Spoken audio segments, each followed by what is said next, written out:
Hi everybody, from the little town of Medora, North Dakota.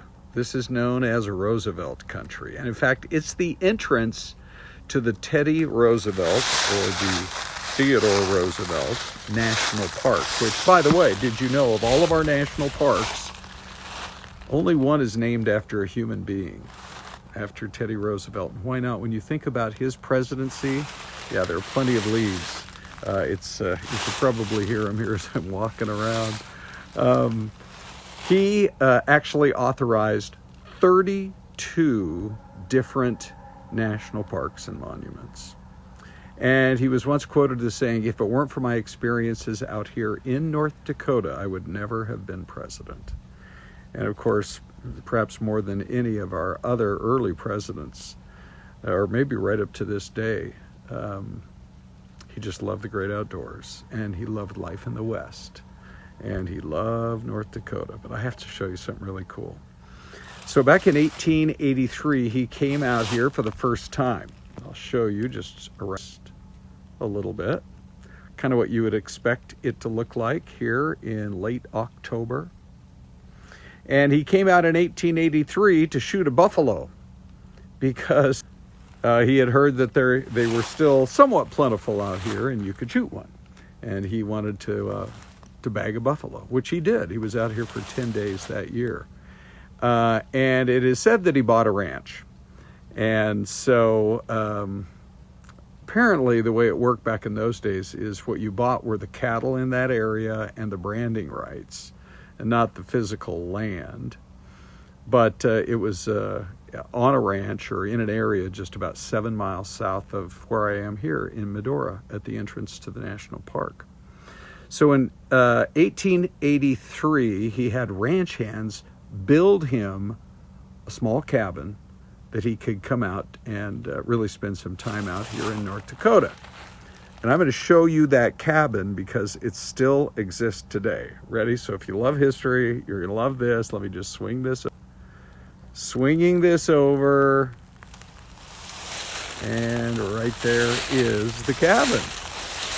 Now, what is cool about this cabin is that this, perhaps more than any other building, had a profound influence on his life. If you are not familiar with the story of Teddy Roosevelt's life, long before he became president,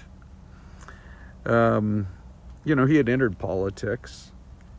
He had a father interested, who he adored his father, who was also interested in politics. But he was called home to the family home there at Sagamore Hill because his wife was sick, Alice, and his mother was sick, Mittie. Mittie was 48 years old. She had typhoid fever. Alice had contracted a kidney disease known as Bright's disease.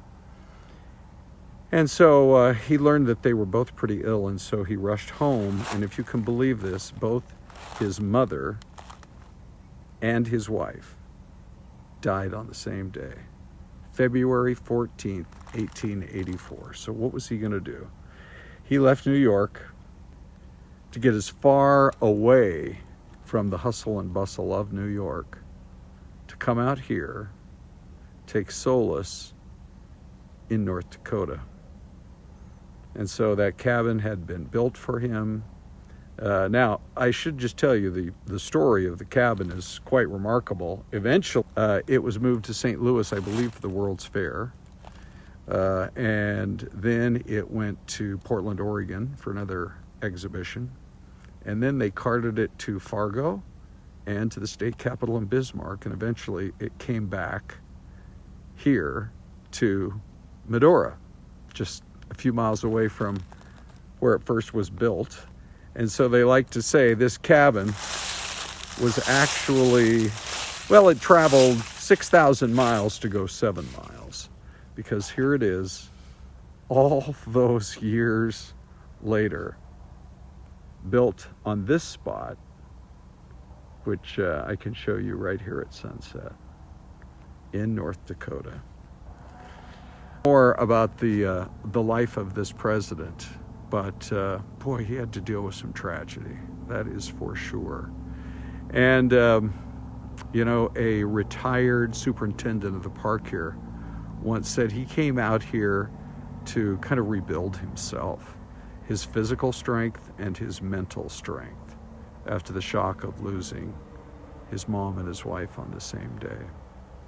And eventually he did go on to great things, including the presidency. So that's my story for you today on Hooner History. If this is the first time you're watching and you haven't liked and subscribed, I hope you will. And I'll see you again on YouTube, and also plenty on Instagram as well.